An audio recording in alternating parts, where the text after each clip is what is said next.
Hey, Yeah. what's this make you think of?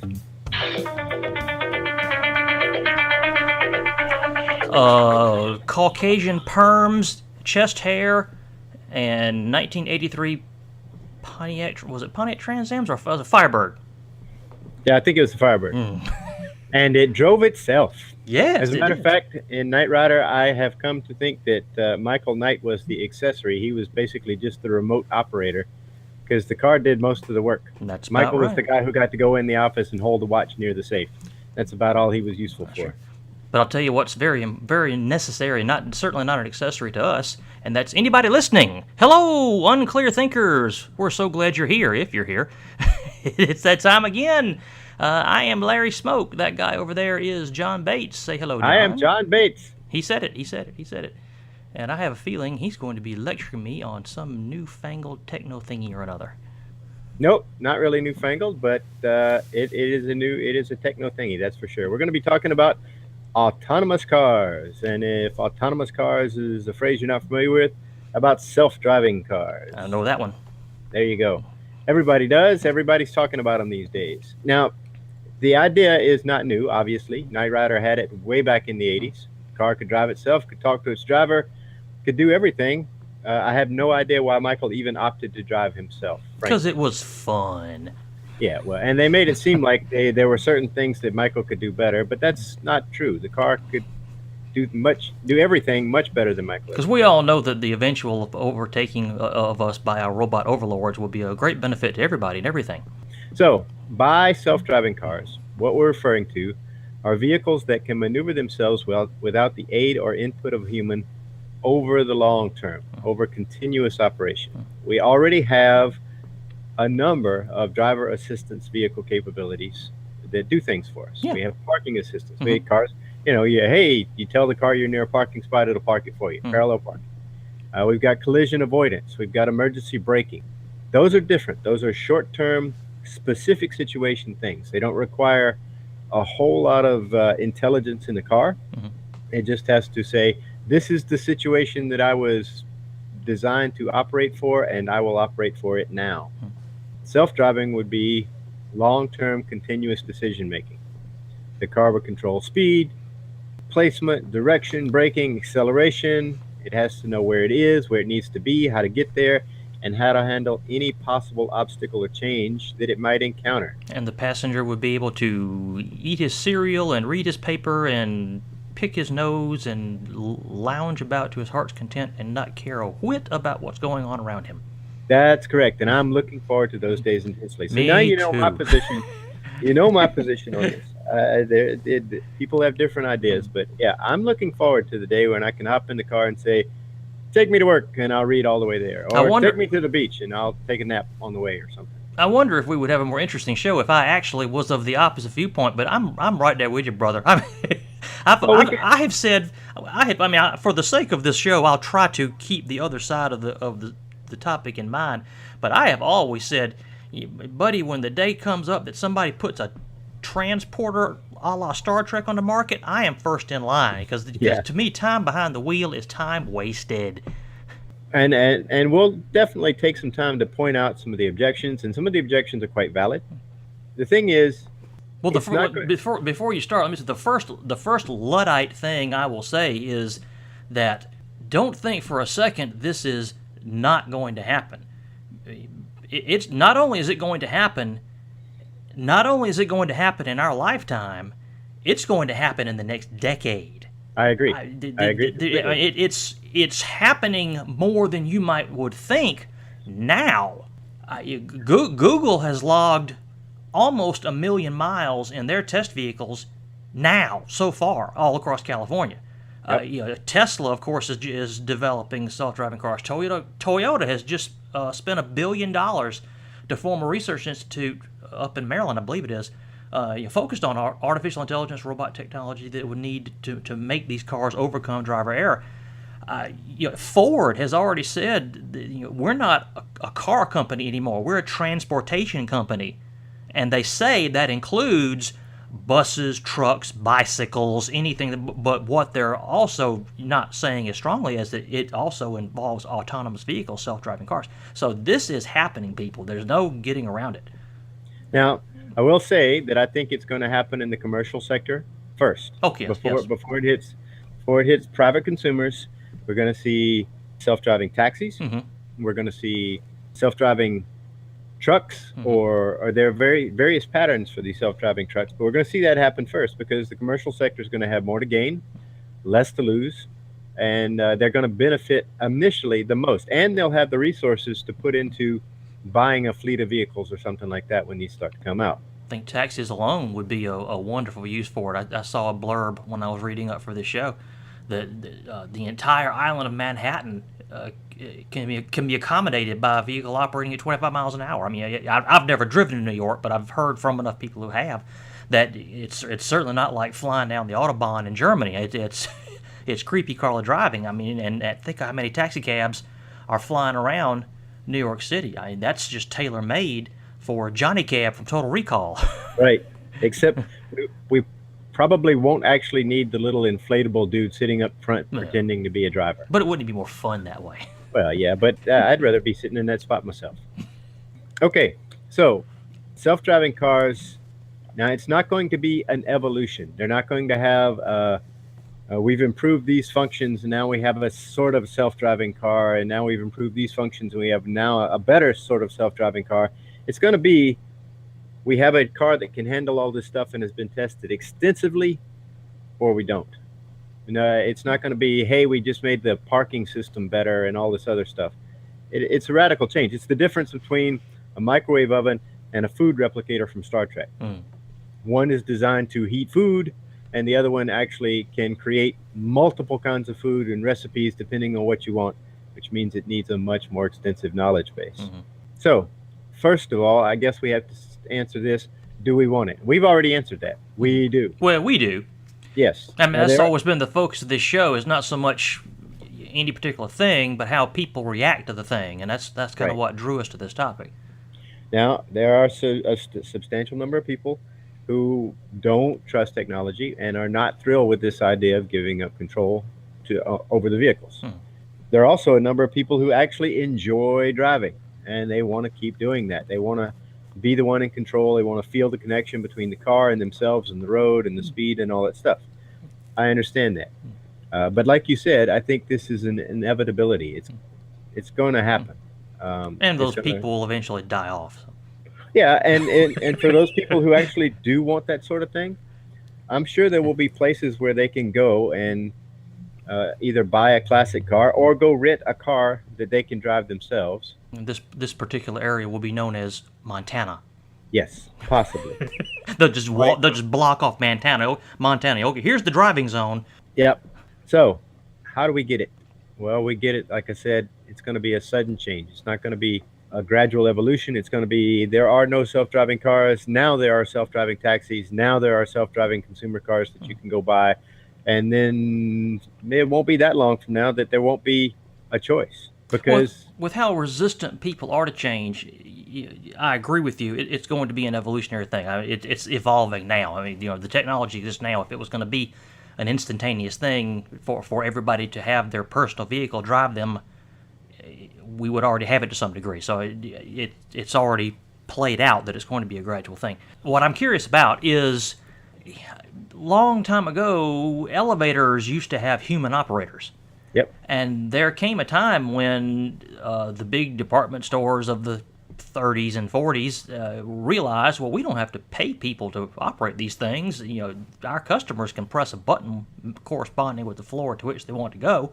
We'll just do away with the elevator operators. And there were lots of folks who were very concerned about stepping into this very heavy mechanical contraption suspended by a steel wire without a trained professional operating it. And over time, we got over that. So I'm wondering what is going to be the impetus to get people to accept, to try autonomous vehicles. Well, and I have a suspicion, but I'll let you answer first. What I think is that some people are going to want to try it immediately. Some people are going to be like you and I. As soon as we can afford one, we're going to get one. And then our neighbors or our friends will say, "Hey, you got one of those. How does that work?" "Oh, it works great. You want to ride? Come on, let's take a ride," or something like that. And then a few more people who aren't quite as hesitant will try it, and they'll like it, and their friends and relatives will hear about it. And I mean, you'll end up ultimately. There's a saying in retail that, or in sales, that 10% of the people you meet will take whatever you're offering, no matter what it is. Mm-hmm. 10% of the people you meet will not take whatever you're offering, even if you're offering to give them a gold bar and wash their car for the rest of their lives for free. Yeah. The other 80% in the middle are the people you have to convince. Mm-hmm. And it's going to be that 10% that lead into the 80%, and finally the 90% are going to go for it, and the other 10% are going to be like, "I'm not going to do it. I don't care." But those people have to realize that I don't want to trust my lives to computers. Every time they get in their car, that's what they're doing. Yeah. Those cars were built by computers. There are no handmade cars in the world anymore. You trust a traffic signal, you're trusting your life to a computer. I mean, traffic signals are run by computers these days. Exactly. And the cars are designed and put together and manufactured by computer. And all the cars have computers in them that allow them to function properly. If your computer goes out, your brakes don't work so well. If your computer goes out, your steering goes out. All that is very true, and I agree with it. It's a very granular, thought-out answer to the question of what will make people accept this technology. My answer, not that it's a competition, is much simpler and shorter and to the point. Insurance money. I agree with that. When insurance companies realize we can take out the mistake-making factor of the driving equation and offer you a discount on your auto insurance premiums if you don't drive it and let a computer drive it, people will adopt it in droves. Actually, I'm pretty sure that all of the insurance companies around the world are dying waiting for this. that They're day itching right for this. now. Yes. Because if they can get people to pay insurance premiums, and then the cars are in charge, so they're not actually having accidents and wrecking, that means that nobody has to pay out insurance premium. And it goes without saying. I mean, that's the humans make mistakes, and as much as we like to believe otherwise, computers don't. Computers do what they're told to do, and they may be told the wrong thing. And of course, we're going to have to get GPS mapping down to an absolute centimeter accuracy for this to work. But what's the statistic I saw that the National Transportation Safety Board has something like 96%, and I'm trusting my memory, so I could be corrected, but it's a very high number of all highway fatalities are a result of human error. Right, and you're exactly right. Humans make mistakes. We text and drive. We fall asleep. We overestimate our reaction time and underestimate road conditions. Computers won't do. Your computer will never text and drive. It will never split its attention from its task because it's not capable of doing that. Most airliners these days are largely automated because of that. That's a good parallel. Airliners are the parallel to this discussion. They are pretty much autonomous vehicles now with a human overseeing the operation. Right. The pilots do the takeoff and the landing, but frankly, it's not necessary for that to happen either. A computer could do it. And if self-driving cars are properly designed, they will be much safer to be in than a human-controlled vehicle. The problem is making sure they're properly designed. It can't be controlled by an if-then algorithm. I mean, the computer, it's going to require machine learning so that the vehicle can react to situations that it hasn't been specifically programmed to deal with. And yes, that's why for the immediate and possibly even foreseeable future of autonomous vehicles, the human operator will have to have some kind of oversight of the process, some kind of ability to resume control. Because for completely autonomous, get in the vehicle, crank it up, go to your destination, get out, and you've never done anything, the mapping will have to be, as I said earlier, down to the centimeter. And as you and I both, we've all used GPS services, be it Google Maps or Bing Maps or Apple Maps. They're not perfect. Sometimes you end up a block or so from where you meant to go, but you can look out the window and see, oh, that's it down the block. I'll just go on down there. Well, HAL 9000 can't do that. So there's going to have to be some kind of oversight of the process. Well, I I predict that it's not going to rely completely on GPS. I'm sure it'll rely on GPS. Initially. It'll probably also rely on like a system of radar, something that the car can sense obstacles around it, possibly camera systems as well. Once most of the vehicles on the road, or all of the vehicles on the road eventually, are self-driving vehicles, they can have transponders so they can keep track of each other. But they'll still need a way to detect obstacles in the road. Cars already have this. That's how you get an automatic braking system in a car. It can detect when it's approaching something at speed, and it can stop itself. It's just a matter of integrating all this stuff and teaching the car that, okay, that ball that just crossed the road in front of us, it's across the road, and it was a ball. I recognize that it was a ball. I don't have to do anything except possibly reduce my speed. That other thing that ran out in the road, that's a dog, or that's a child. There's no way to program a car to recognize the picture of every child in the world.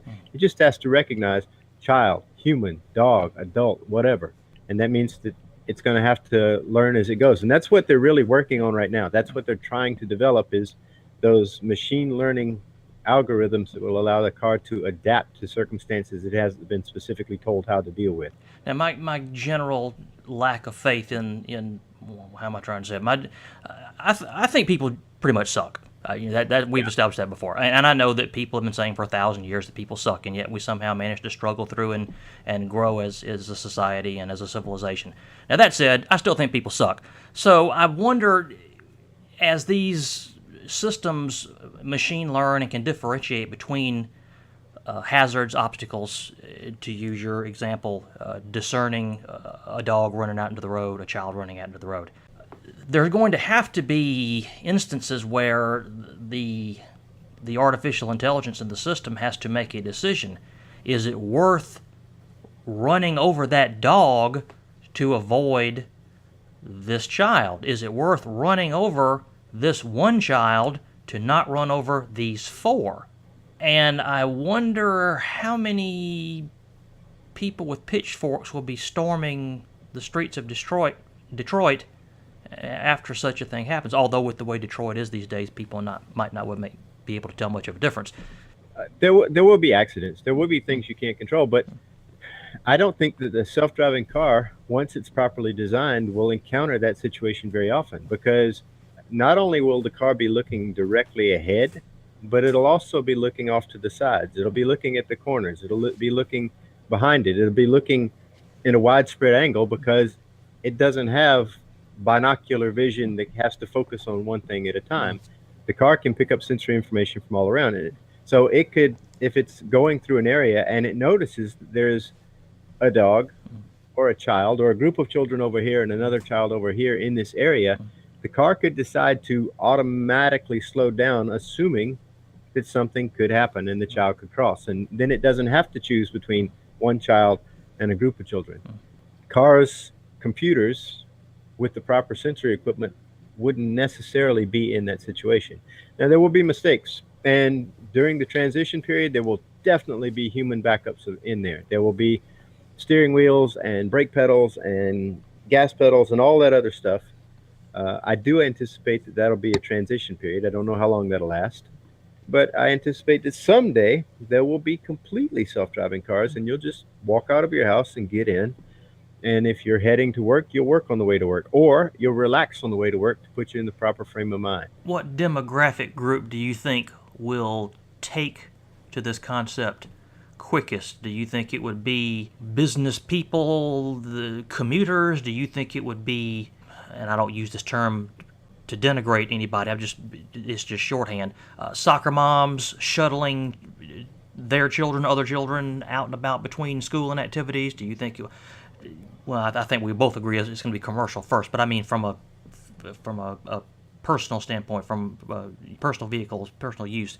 Well, do you think it would be students? I mean, what group do you think would take to it soonest? The elderly? I think students won't be able to afford them in the beginning, but since we're assuming that commercial vehicles like taxis will come first, I think it'll be the city dwellers who have been riding in those automated taxis for a year or two already will be like, yeah, I've never had a problem in the taxi. It works great. I think I'll get one of these self-driving cars for me now that they're starting to put them out on the market. Well, if city dwellers even use even wish to own cars by that point, we're already seeing a large part of the millennial generation and younger that don't, and I'm talking about urban dwellers that don't own cars and may never own cars. You're right. And if you're a city dweller and the automated taxi system is working well for you, and it's slightly cheaper because they no longer have to pay a human cabbie or anything like that, then yeah, they might choose. I don't need a car. I can get anywhere I want to go just using one of these taxis. Between public transit, Uber, and this technology, these urban dwellers may never need one unless they decide to drive to the country, and that's what rental cars are for, I suppose. Although they might be autonomous services for that by then also. So the early adopters will be basically the same people who are early adopters for technology now. There'll be people who have disposable income and are interested in technology and have a tendency to trust technology anyway and want the cool new thing. Young professionals And older professionals who are very comfortable with technology. Most of the people in our age these days, well, let's say 5 or 6 years younger than us, are fairly comfortable with technology. They grew up a lot more with it than we did. I'm looking at an article right now that Elon Musk says that of Tesla says that he's convinced that there will be fully autonomous cars ready in 5 or 6 years. And if anybody would know, he would. Yeah, dude's smart. Yeah, he's our Tony Stark. So yeah. So we talked about all the other stuff. So I think an important consideration is when this hits, it's going to make a lot of changes in our culture. Speed limits eventually won't be an issue. Yeah. The car will automatically determine the safe speed. It might be faster than we can drive now. In some cases, the car will drive slower than we drive now because sometimes we overestimate our reaction time and the road conditions. Yeah. If vehicle accidents decrease and if speeding is not an issue and if parking is not really an issue anymore, then there'll be less need for police presences on the road. Police can devote more time to doing other things. Actually catching criminals. But that also means instead of making donut money. That also means that the built-in revenue that yes, that's a good point. Agencies and state agencies count on this revenue. Yes, will vanish. Which means autonomous vehicles will probably have the fool taxed out of them to begin with. They might, because you're going to have to make that revenue up. Yes. Traffic jams will be largely a thing of the past. You see in California where they have these massive rush hour jams. In Atlanta, Georgia. Yeah. It won't happen with autonomous cars because there won't be people jockeying for position and trying to cut each other off and waiting to the last second to shift lanes. The cars, especially when they can interact with each other because they have transponders, will be able to shift position very easily and traffic will flow. Yep. And something else I think, I wonder, would disappear from our culture is the notion of the drive. To take a Jack Kerouac sort of example, the young man before he begins his life gets in the car and drives across the country to find himself and see the world around him. That will be very different if it's even possible. You're right, and that'll be a cultural change that I don't necessarily think I'll be in favor of. I think, even I know people today that'll take the classic Sunday drive. They'll just get in the vehicle and they'll go explore. And I'm fond of when I'm in a new area, I like to turn down random roads I've never been before just to see. That'll probably happen a lot less. It'll be possible. You can get in your car and say, all right, let's head in that direction. Oh, what's over there? Let's take that exit coming up here, or let's turn down this thing to the left. I just want to see what's down this road or something like that. You can do it. It'll be much less likely, I think, because it won't be something that's on our minds. We won't jump in the car just to take a drive as often. It'll be much more of a point-to-point situation. But then again, that may cause us to actually walk to explore rather than ride to explore. I know a lot of people decry this sort of thing as, Well, that's just one more thing the computer's doing for us, and we'll be completely useless. But frankly, I don't necessarily think that driving makes us better people. I don't think that it helps our concentration because our mind tends to wander because we tend to try to do five things at once anyway. It's an element of control. Yeah. Human beings at a certain level desire control, and this is a surrendering of some control. And even if we aren't consciously aware of it, we mankind is gonna instinctively rebel against that to a degree. Well, I say give me Kit. I'm right there with you. Put me in the car. Let me tell it where to go. It'll take me there. I can read. I can think deep thoughts. I can meditate. I can sleep. I can do whatever I need to do. And I don't have to worry about the decision-making process to get me to my destination. That's what I want to see happen. Well, folks, tell us what you think about such an idea. Does this idea appeal to you? Are you tired of driving? Are you tired of traffic jams? Are you ready to be able to put on your makeup and carry on text conversations and eat your cereal and read the paper and not have to sneak and do it, avoiding the silver bullet part behind the billboard waiting to make a little donut money? Tell us all about it. Email us, unclearthinking@gmail.com. Go to the website, unclearthinking.com. Show notes, links to the articles we use. As usual, we're on Facebook, facebook.com/unclearthinking. You know, we're on Google Plus too. You can find us there. You can reach directly at Twitter because I am at LA Smoke and John is at Cuhullen, Cuhullen. Tell us what you think about this subject. You can hashtag all of it. What could they hashtag it? No more donut money. Hashtag it no more donut money, and we'll get whatever you have to say. So I guess on that note, we'll wrap this up, and I'll do a little post production and go to bed, get a good night's sleep since I have to drive to work in the morning.